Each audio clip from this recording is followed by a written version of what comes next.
ഇന്ന് തിരുവാതിര സ്പെഷ്യൽ ആയിട്ടുള്ള ഒരു കൂവ പായസമാണ് നമ്മൾ ഉണ്ടാക്കാൻ പോകുന്നത്. സത്യം പറഞ്ഞാൽ ഈ ദിവസം ഇതിന്റെ പേര് പറയാൻ പാടില്ലെന്നൊക്കെയാണ് പറയാ, പക്ഷേ ഏറ്റവും പ്രധാനപ്പെട്ട ഇൻഗ്രീഡിയന്റ് കൂവയാണ്. കൂവപ്പൊടിയാണ് നമ്മുടെ കയ്യിലുള്ളത് കേട്ടോ. അപ്പോൾ ഈ വലുപ്പമുള്ള സ്പൂൺ ഒരു 3.5 സ്പൂൺ കൂവപ്പൊടി നമ്മൾ എടുത്തിട്ടുണ്ട്. പിന്നെ ശർക്കര, ഒരു ഉണ്ട ശർക്കര ഉണ്ട്. ഇത് ഉരുക്കി വരുമ്പോൾ നമ്മൾ അതിനനുസരിച്ചിട്ടായിരിക്കും ചേർക്കാം. മുഴുവൻ ചേർക്കാൻ നിർബന്ധമില്ല, നമുക്ക് നോക്കിയിട്ട് വേണം, മധുരം നോക്കിയിട്ട് വേണം ചേർക്കാനായിട്ട്. ഇത് ഞങ്ങളുടെ അച്ഛൻ ഈ അടുത്ത് മറയൂർ പോയിട്ടുണ്ടായിരുന്നു, അപ്പോൾ അവിടെ നിന്ന് കൊണ്ടുവന്ന അടിപൊളി മറയൂർ ശർക്കരയാണ്. എൻ്റെ കളർ കാണാൻ തന്നെ അറിയാൻ പറ്റും. പിന്നെ നമ്മുടെ ഈ പായസത്തിൽ ഇടാനായിട്ടുള്ള ചെറിയ തേങ്ങ, പിന്നെ പായസം ആയതുകൊണ്ട് തന്നെ ഏലക്കയുണ്ട്, പിന്നെ നെയ്യുണ്ട്. ഇത്രയാണ് ഐറ്റംസ്.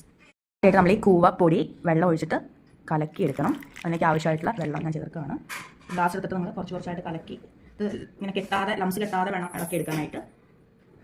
കുറച്ചധികം വെള്ളം വേണ്ടി വരും. ഞാനിത് കലക്കി കഴിഞ്ഞിട്ട് കാണിച്ചു തരാം.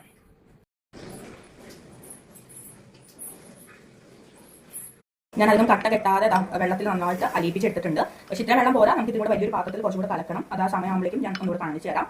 അതേ സമയത്ത് നമ്മൾ ശർക്കര ഉരുക്കാനായിട്ട് വെച്ചിട്ടുണ്ട് അടുപ്പിൽ. ഇത്തിരി വെള്ളം ഒഴിച്ചിട്ട് കണ്ടോ, മധുര ശർക്കര ഞാൻ പറഞ്ഞു, അതിന്റെ കളർ കണ്ടോ, ശർക്കര ഇട്ടപ്പിലേക്ക് നല്ല കറുത്ത കളറിൽ വരുന്നത്. സാധാരണ ശർക്കരയുടെ കളറല്ല, സാധാരണ ബ്രൗൺ ആണെങ്കിൽ ബ്ലാക്ക് കളറായിട്ടാണ് കാണുന്നത്. വീഡിയോയിലൊക്കെ മാത്രം ക്ലിയറാണെന്ന് മനസ്സിലാവണില്ല, എന്നാലും അത്രയും നല്ല ശർക്കരയാണെന്ന് തോന്നുന്നു.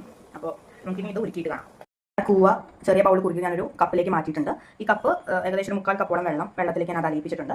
ഇനി നമുക്ക് ഇത് ഒന്നും കൂടെ അരിയിച്ച് വേണം ഒഴിക്കാനായിട്ട്. ഇത് അരിയിക്കുമ്പോൾ നമ്മൾ ഇതിന്റെ അടിഭാഗം കണ്ടോ, എടുക്കരുത്, നമ്മൾ ഇതിന്റെ തെളി മാത്രം വേണം എടുക്കാനായിട്ട്. ഇനി നമുക്ക് ഒന്നുകൂടെ ഞാൻ അരിച്ചാണ് ഒഴിച്ചത്. അഗൈൻ നമ്മൾ പാത്രത്തിൽ ഒന്നുകൂടെ അരിയിച്ച് ഒഴിക്കണം, ഗ്യാസ് അടുപ്പിൽ വെച്ച് കുറുക്കുമ്പോൾ. ഇതാ നമ്മൾ ഇതിലേക്ക് അരിയിച്ച് ഒഴിക്കാറുണ്ടാവും.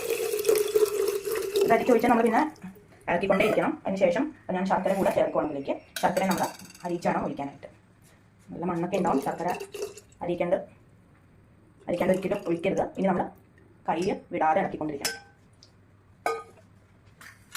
ഈ ഒരു സമയത്ത് നമുക്ക് കുറച്ച് നെയ്യ് കൂടെ ഇതിലേക്ക് ചേർക്കാം. കുറച്ച് നെയ്യ്, ബാക്കി നമുക്ക് അവസാനം ചേർക്കാം.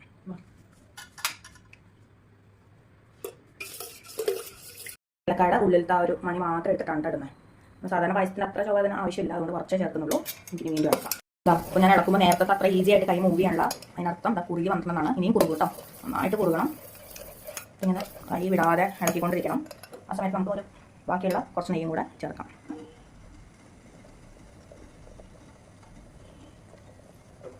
ലാസ്റ്റായിട്ട് നമ്മൾ ചിരക്കി വെച്ചിരിക്കുന്ന നാളികേരം കൂടി ഇടുകയാണ്. ഇത് അവസാനിപ്പിക്കുകയാണ്. ഞാൻ തീ ഓഫ് ചെയ്തിട്ടുണ്ട്, കാരണം ഏകദേശം നമ്മുടെ കൂവ പായസം അല്ലെങ്കിൽ കൂവ കുറുക്ക് എന്ന് പറയുന്ന ഐറ്റം റെഡി ആയിട്ടുണ്ട്. കഴിഞ്ഞ് നമ്മൾ ചേർത്തിട്ടുണ്ട്. നമുക്കിതാ ഇനി ഇത് ഇളക്കാം. ഇതിരിക്കുന്നതോറും കുറുകും. ഇതാണ് തിരുവാതിര സ്പെഷ്യൽ കൂവ പായസം അഥവാ കൂവ കുറുക്ക്. അത് കുറുക്ക് പോലെ ഇരിക്കും. ഈ ഒരു സമയത്ത് ഇത് കഴിക്കുന്നത് നല്ലതാണ്. കൂവ എപ്പോഴും കഴിക്കുന്നത് നല്ലതാണ്, പക്ഷേ ഈ ഒരു സമയത്ത് ഇത് നിർബന്ധമായിട്ടും ഒരു തിരുവാതിര ദിവസം നമ്മൾ കഴിക്കുന്ന ഒരു ഐറ്റമാണ്. ഈവനിങ് സമയത്ത് ചായ കുടിക്കാനുള്ള സമയത്ത് നമ്മൾ ഈ ഒരു ദിവസമാണ് നമ്മൾ ഈ ഒരു കൂവ പായസം കഴിക്കാറുള്ളത്. നമ്മുടെ ആരോഗ്യത്തിനൊക്കെ വളരെ നല്ല ഒരു ഐറ്റമാണ്. എല്ലാവരും ട്രൈ ചെയ്ത് നോക്കണം.